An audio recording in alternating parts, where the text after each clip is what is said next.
안녕하세요. 결혼한 지 8년 차 되는 30대 후반 여성입니다. 몇 달 전 정말 제 인생을 무너뜨릴 만한 일을 겪어 고심 끝에 누군가는 저와 같은 일을 겪지 않았으면 해서 사연을 보내봅니다. 제 입으로 말하는 것도 그렇지만 화목한 집에서 자랐습니다. 부족한 게 있으면 부모님께서 두 발 벗고 나서 전폭적인 지지를 해주셨습니다. 어릴 때부터 물 한 방울 묻히지 않고 곱게 자랐고 굳은 일을 하려고 하면 부모님께서 결사반대하실 정도였습니다. 그래서인지 맞벌이 부모의 집안이어도 외로움 타는 일 없이 바르게 자랄 수 있었습니다.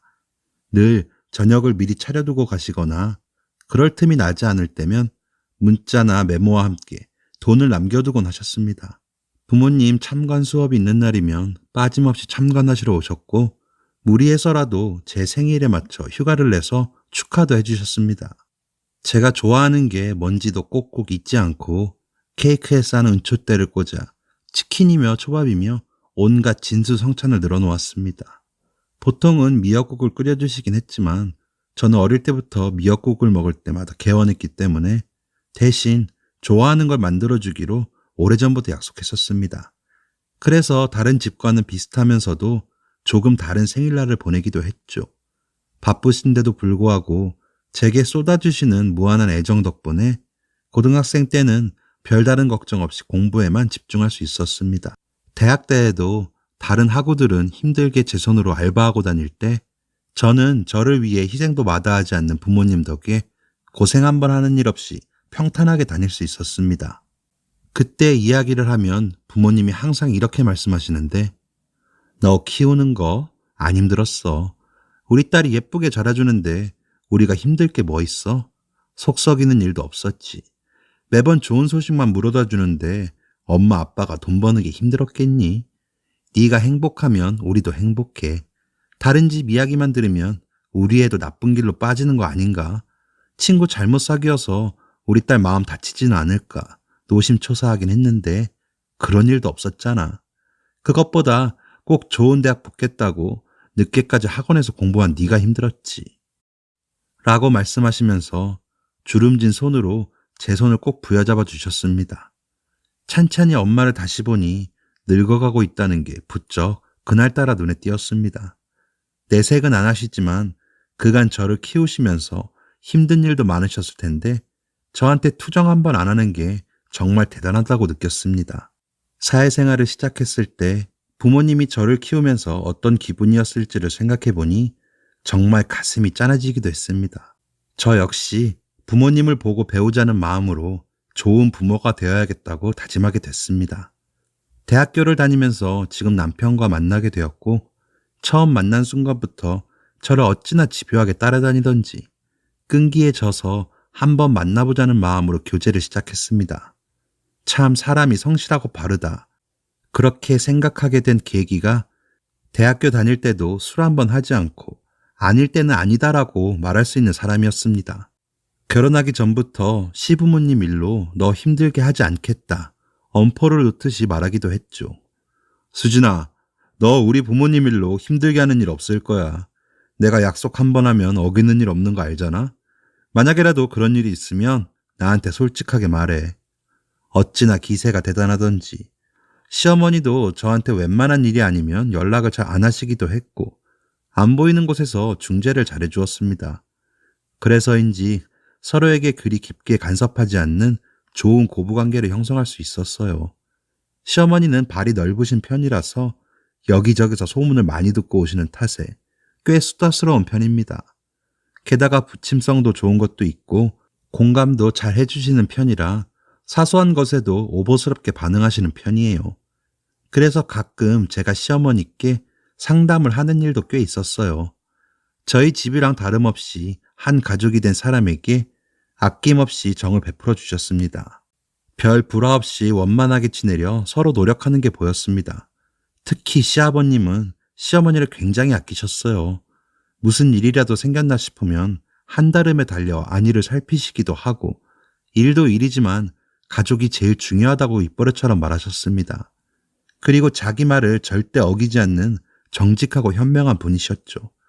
남편 사이에서 토끼 같은 자식 2명 낳아 오순도순 행복을 누리며 평화로운 날들의 연속이었습니다. 하지만 몇 달 전부터 친구와 연락을 잦게 나누기 시작하면서 이런 평화가 깨져버리고 말았습니다. 둘째가 유치원 다니기 시작하면서 조금 여유를 찾은 뒤로는 바빠서 자주 볼 수 없었던 단짝 친구와 다시 만나기로 약속을 잡았습니다. 근데 오랜만에 만난 친구는 몰라볼 정도로 사람이 달라져 있었습니다. 머리부터 발끝까지 명품을 치장하고 나타난 친구는 육아에 찌들어 있던 저와는 너무 달랐습니다. 괜히 움츠러들게 될 정도로 말입니다. 지혜야, 너 진짜 많이 달라졌다. 그래? 난 잘 모르겠다. 넌 잘 지냈어? 나야 뭐 그냥 그렇지. 넌? 저흰 그렇게 서로의 근황이라든지 집안 상황까지 낱낱이 이야기하기 시작했습니다. 워낙 허물없이 지내던 사이기도 했고 어렸을 적부터 제일 친한 친구였던지라 정말 쓸데없는 것까지 탈탈 털어 말했습니다. 친구도 자기 이야기를 시작하는데 시부모님이 자기 대우를 정말 잘해준다며 슬슬 말하는 겁니다. 저는 너무나도 달라진 친구의 모습에 철석같이 믿을 수밖에 없었습니다. 이 친구는 홀어머니 밑에서 자라 가난하게 자랐었던 터라. 나는 시어머니가 잘해주셔도 너무 잘해주시지. 이 샤넬백도 시어머니가 사주신 거야. 이런 거 안 주셔도 된다고 극구 말렸는데도 한 집안 된 며느리라며 이 정도도 못 해주겠냐고 해주시더라고. 좋은 마음에 해주시는 건데 거절하는 것도 뭐 해서. 안 그래도 며느리 맞이해서 손주 낳으면 꼭 자기가 돌봐주고 싶었다면서 자주 봐주시러 와주셔. 게다가 저번엔 애들 있으니까 차 없으면 힘들지 않냐고 차까지 사주셨다니까. 그리고 나 어렸을 때부터 배우가 꿈이었던 거 알지? 요즘은 재능 살려 다른 일이라도 해보는 게 어떻겠냐면서 먼저 말씀해 주시더라고. 결혼 비용도 시댁에서 다 냈고 우리 집 사정은 어떻게 하신 건지 말 안 해도 다 챙겨주시더라. 그래서 요즘 비는 시간마다 오디션도 보고 다니고 그래. 친구와 통화하고 문자를 주고받고 만나는 날이 반복될수록 점점 나는 왜 이렇게 바보같이 사는 건지 짜증이 나기 시작했습니다. 나도 시집을 잘 갔더라면 저렇게 살지 않았을까. 그런 생각이 머리에 쳐들어서 친구와 만남을 거듭할수록 제가 작아지기만 했습니다. 나도 모르는 사이에 사람이 무기력해졌는지 아무것도 하기 싫고 남편도 시어머니도 밉기만 했습니다. 얼마나 심각했으면 확 이혼하고 다른 남자 만나고 싶다는 생각까지 들었습니다. 이러면 안 된다는 거 잘 아는데도 말입니다. 어느 날 무슨 정신으로 그랬는지 신경이 얼마나 곤두섰으면 별것도 아닌 일에 금쪽 같은 내 아이한테 손까지 올려버리고 말았습니다. 식사도 거르고 남편이 아무리 좋게 달래도 퉁명스럽게 대답했습니다. 보다못해 시어머니께서 직접 찾아와 뭐가 문제냐며 소리치셨습니다. 집안일은 남편이 어찌 해결해주고 있었으나 이대로는 안 된다고 생각했는지 시어머니께 상담한 모양이었습니다. 둘 다 기진맥진해질 때까지 말싸움을 했는데 남편이 와서 뜯어말린 뒤에야 시어머니께서는 콧방귀를 끼며 집으로 돌아가셨습니다. 남편이 저를 살살 달래가며 왜 그러는지 물어보았는데 그때 남편의 눈빛이 얼마나 처량하던지 저는 하늘 수 없다는 듯 사정을 털어놓았습니다. 기억나? 결혼할 때 시댁에서 도와준 거 하나 없고 반대로 우리 부모님이 잘 봐달라고 폐물까지 보내드린 거 오히려 손해봐가면서 잘해줬잖아. 조금밖에 안 되지만 매달 용돈도 드리고 생신 때마다 좋은 곳 알아보고 모셔가기도 했잖아. 제사하는 집이라 제사비도 드리고 또 몸 안 좋으시니 음식하는 거 도와드리기도 하고 내 입으로 말하는 것도 그런데 요즘 며느리들 얼마나 시어머니 등한시해. 나는 안 그러잖아. 근데 시댁에선 내가 그러는 게 당연하다고 생각하니까 내 호의에 고맙다고 말한 적도 없고 그게 얼마나 속상한 건지 알아? 게다가 아무리 시댁이라도 그렇지 우리 애들 교육에도 참견하시는 건 너무한 거 아니야? 자꾸 나한테만 뭐라고 하시니까 힘들어. 내 친구 시어머니는 안 그러신다던데. 차도 사주시고 애들도 봐주신대. 친구 얼굴이 그래서 항상 밝나 봐. 걔 원래 가난했거든. 근데 시집 잘 가서 생일 오면 남편도 그렇고 시댁에서도 많이 아껴서인지 선물도 많이 준대. 샤넬백이며 명품이며. 얼마 전에 걔 만났는데 온몸에 명품을 치장하고 다니더라. 그에 비해서 나는 이게 뭐야. 나도 이렇게 자격지심으로 취해지는 거 싫어. 남편은 제가 친구에게 은근히 깔범당한 이야기까지 듣고서는 한참 동안 입을 열지 못했습니다. 남편과는 며칠간 말이 없다가 얼마 후에 남편이 진지하게 상담 다녀보는 건 어떻겠냐고 물었습니다.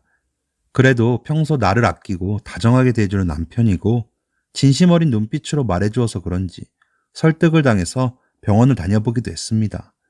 의사 선생님께서는 확실히 우울증이 심하게 왔다고 하셨습니다. 남편은 그 소식을 듣고 더 저를 챙겨주었습니다. 퇴근하면 제가 좋아하는 과일과 음식들을 사오기도 하고 주말엔 함께 나가서 쇼핑을 하자며 백화점에 데려가기도 하였고 또 근교 분위기 좋은 카페에 가서 함께 바람을 쐬기도 하였습니다. 하지만 남편의 이런 노력에도 좀처럼 현실이 나아지지 않으니 저의 우울증은 호전되지 않았습니다. 이런 일련의 사건들을 시어머니께서 들으시고선 저번처럼 만나서 다투지 않기 위해 남편이 중재하는 입장에 서서 입장을 전달해 주었습니다. 저도 시어머니도 그 편이 좋다고 생각했고 저는 남편이 전해주는 이야기를 찬찬히 듣게 되었습니다.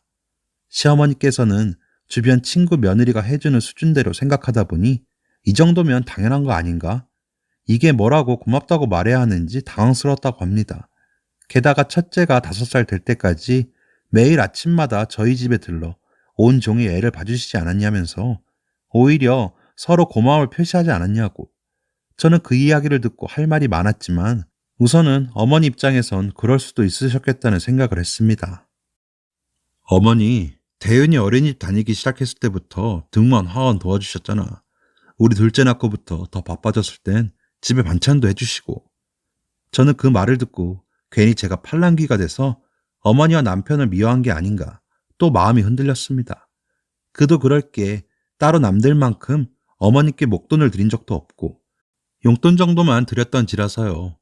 시어머니께선 저희 대윤이 예쁘다고 그냥 지원해 주셨을 텐데. 수진아, 나도 솔직히 어머니가 우리 대윤이 챙겨주시는 게 얼마나 고마웠는지 몰라.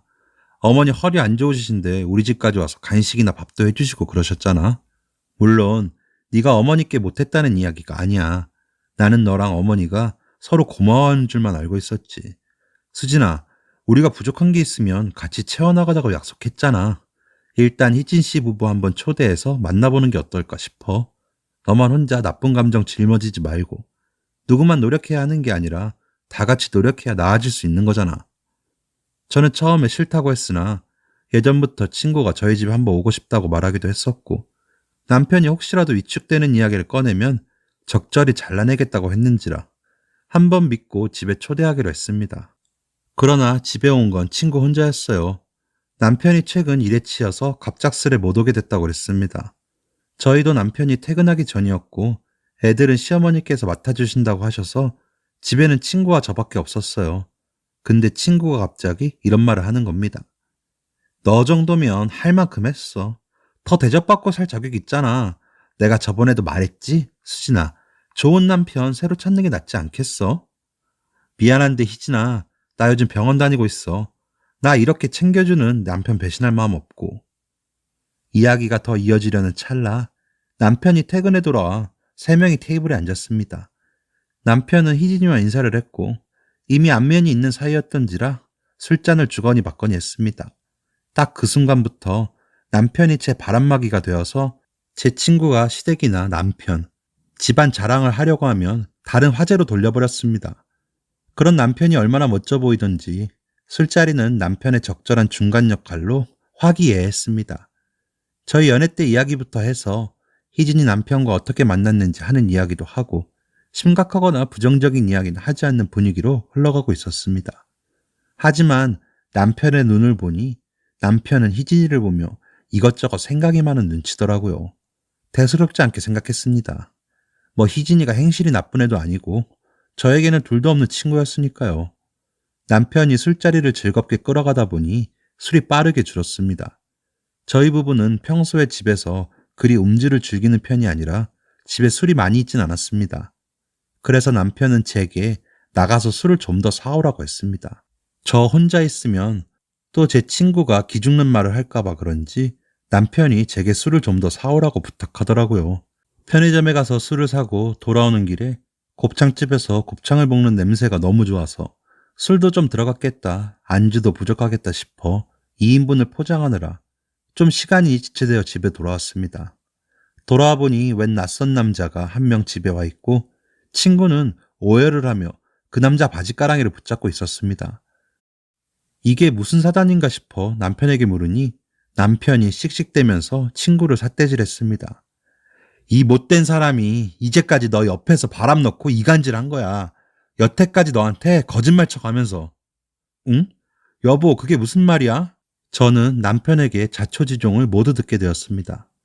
남편은 핸드폰에서 녹음 음성을 켜고 제가 나간 사이 무슨 일이 일어났는지 생생히 들려주었습니다. 수진이 다른 남자 있는 거 아세요? 많이 취하신 것 같은데 헛소리는 거기까지 하시죠. 요즘 수진이랑 관계 많이 안 좋으신 것 같던데 지금 아무도 없잖아요. 저랑 어때요? 지금 말하신 거 다 녹음하고 있습니다. 수진이 오고서도 똑같은 소리 한번 해보세요. 뭐라고요? 녹음이요? 잠시만. 하지 마요. 당당하시다면 왜 녹음을 못하게 하시죠? 아, 그게 수진이가 여태까지 부러워서 그랬어요. 아, 그래서 이제껏 잘 살고 있는 친구 꼬드겨서 친구랑 시댁 식구한테 이간질 시켰나요? 질투심에? 당신 남편, 당신이 그러고 다니는 건 알아요? 이렇게 막대 먹은 여자랑 어떻게 살았는지 모르겠네. 한번 낯짝이나 보게 불러보죠. 안 그러면 인터넷에 다 까발려서 얼굴도 못 들고 다니게 해줄 겁니다. 남편의 으름장에 희진이는 남편을 불렀고 이윽고 희진이의 남편이 도착해서 제 남편이 희진이의 행실을 알리고 이 사단이 됐다는 겁니다. 저는 희진이에게 왜 이런 짓을 했느냐 따졌습니다. 어릴 때부터 정말 뭐든지 털어놓을 수 있는 친구라고 믿었는데 왜 이런 짓을 했는지 도무지 이해가 안 갔습니다. 힘들 때 서로 돕고 좋은 일 있으면 자기 일인 것처럼 기뻐하곤 했는데 넌 옛날부터 다 가졌잖아. 네가 뭘 알아? 어릴 때부터 너랑 지내면서 너희 부모님이 너 챙겨주실 때 나하고도 잘 지내라면서 용돈 주실 때마다 얼마나 기분이 나빴는지 알아? 동정받는 것 같아서 싫었어. 네가 우리 집에 오는 것도 싫었어. 네가 오면 항상 너랑 비교당하잖아. 성적이며 얼굴이며. 넌 여태까지 다 가졌으니까 내가 좀 뺏어가면 어때서? 뭐 덧나기라도 해. 너 이만큼 행복했으니까 됐잖아. 네, 여기까지 듣고 저는 알게 되었습니다. 이 모든 것이 친구의 질투 때문이었다는 것을요. 머리가 띵하고 앞이 노랬습니다. 그리고 이내 창피함이 몰려왔습니다. 제가 이 친구의 새 치어에 놀아나서 시부모님과 남편에게 몹쓸 짓을 했다는 생각이 밀려들었고 이내 쥐구멍이라도 찾고 싶은 심정이 되었습니다. 친구에게 화가 나는 감정보다 미안함과 죄송함 그리고 민망한 마음이 저를 덮쳤습니다. 그러면서 남편을 쳐다봤습니다. 남편은 다 이해한다는 눈빛으로 제게 고개를 끄덕이더군요. 그러면서 말하기를 남편은 누구보다 저를 믿고 있었고 최근 들어 항상 떨어진 적이 없었기 때문에 남자가 있다는 게 거짓말이라는 걸 금방 알아챘다고 합니다. 씨알도 안 먹히는 거짓말을 술술 내뱉을 때 남편은 재빠르게 녹음기를 켰다고 합니다. 요즘 핸드폰 좋아요. 화면만 몇 번 터치하면 바로 녹음 가능하잖아요. 이야기를 들어보니 당신이 왜 우울증에 걸린 건지 사이즈가 딱 나오더랍니다. 이 친구가 이간질을 한 거구나 라고요. 친구 남편분에게도 이야기를 들었는데 여태까지 시댁과 남편 자랑은 전부 거짓말이었다고 합니다. 희진이의 시어머니는 그녀에게 차며 명품백을 사주신 적이 없대요. 남편이 뼈 빠지게 벌어온 돈으로 명품 사입고 으스대고 다녔던 거라고. 카드 할부값이 꽤나 된다고 하는 말에 저는 꽤나 큰 충격을 받았습니다. 저한테 자랑하던 게 전부 다 제가 잘 사는 게 싫어서였다는 거라니. 저에게 우월감을 갖기 위해서였다니. 그것 때문에 내가 얼마나 힘들었는데 고작 하는 짓이 남편 등골 빨아 친구한테 거짓말하는 거라는 게 중마고나 다름없었던 친구의 배신에 저는 그 자리에서 주저앉아 엉엉 울었습니다. 저희의 20년 넘는 우정 아닌 우정은 이렇게 끝이 났습니다. 그 후 희진이는 어떻게 미안한 마음은 있었는지 뒤늦게 제게 전화가 왔습니다. 자기가 어리석었다고 미안하다면서요. 친구의 남편은 친구와 이혼 소송 중에 있다고 했습니다. 친구의 행동에 너무 무섭고 정이 떨어져서 함께 살고 싶은 마음이 싹 사라졌다며 친구는 이혼을 인정할 수 없어서 현재 서로 소송 중에 있다고 했고요. 희진아, 우리가 다시 친구는 되진 못해도 너는 미워하지 않을게. 죄를 미워해야지 사람을 미워할 순 없잖아. 네 상황에서 그럴 수 있었다고도 생각해. 용서할 테니까 잘 살아. 친구는 그 이야기를 듣고 눈물을 삼키면서 고맙다고 말해주었습니다. 저는 아직 후유증이 가시질 않아 전화를 끊고 남편 품에서 울음을 터뜨렸습니다. 정말 20년은 넘게 지내온 친구였고 이 이상 누군가를 믿을 수 없는 게 아닌가 싶을 정도로 큰 상처로 남아서인지 시간이 지나도 쉽게 잊을 수 없을 것처럼 생각됐습니다. 그렇게 그 친구와 마지막 통화를 끝으로 친구와는 길고 길었던 인연을 정리하게 되었습니다.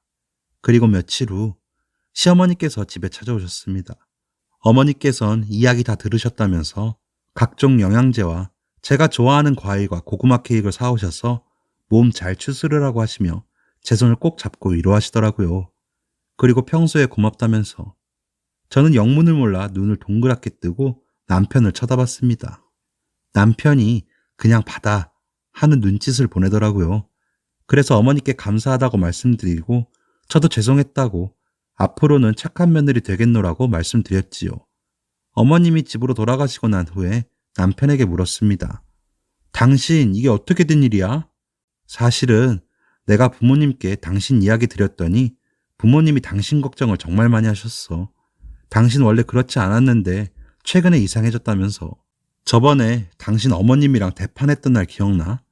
어머니가 화내시고 집에 돌아가시긴 했지만 뭔가 이상하다 싶었는지 무슨 일이 있는 게 아니냐면서 아버지가 먼저 이야기를 꺼내시더라고. 아버지께서 말씀하시기를 며느리가 그럴 아이가 아니라고 반드시 무슨 이유가 있을 거라고 하시더라고. 그러면서 무조건 네 아내의 편을 들어라 라고 하셨어.